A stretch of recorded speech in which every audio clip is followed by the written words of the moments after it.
Hello，大家好，欢迎收看天空摄影研究所，我是 Sky。相信呢，很多人拍摄产品的照片是为了要 po 到购物网站上去。如果你 po 了很多的照片，但是背景参差不齐、高高低低的，整体排列起来就会非常的难看，也影响到了商品的卖相跟品牌的形象。所以呢，无边际的一个背景是产品照非常重要的一个拍摄模式。无边际背景的照片拍摄的好了，你可以节省掉去背合成的工作，相对来讲也节省了人力财力，也有更多时间上的效率，对你的品牌来讲也更有竞争力。今天呢，我就来教大家几种无边际背景的拍摄模式，有颜色的或渐层的都可以哦。好，首先是白色，如果你的产品不是很大的话，然后我们可以买到最大的纸，是全开的纸，像这样，我们把纸的一边贴在墙上，然后顺着这个往下拉成平的，之后把你的产品摆在前面，打好光，确认画面上没有商品的影子，这样子照片看起来就会很干净。如果你不知道如何控制光线，之后我们也会教大家如何在白背景上打出完全没有影子的光，请记得持续关注我们哦。好了，这样子你的照片就可以 po 在购物网站上。当你的照片 po 出来全部一致的时候，整体看起来也会非常的干净、漂亮、整齐，也代表了你们品牌形象。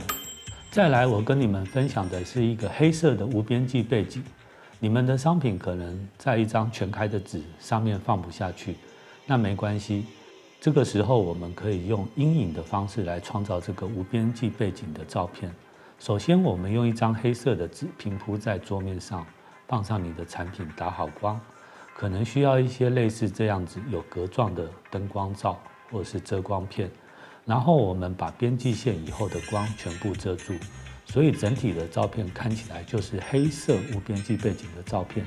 这样相对来讲也是另外一种感觉，有时候更能表现出商品不同的味道。再来运用的是长镜头的方式。首先，我们也是买一张最大的全开纸，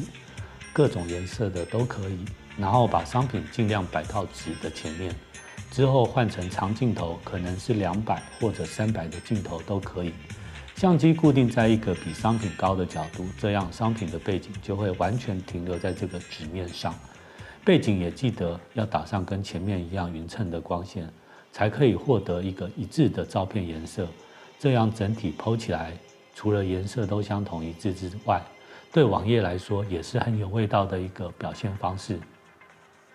最后一个是渐层的无边际背景拍法。首先我们要准备一张灰色的全开纸，然后我们再准备一个透明的亚克力玻璃，接着把亚克力玻璃垫在这个灰的纸上，之后放上你的产品，好像这样。然后呢，我们会在桌面边际上方的背景打上一个光线。这时候你看看，神奇的事情发生了。由于灰色的底板边边反射了背景的光线，所以从背景到底板就成了一个白色到灰色的渐层，而且是无边际的。其实，在亚克力玻璃板上反射出光线，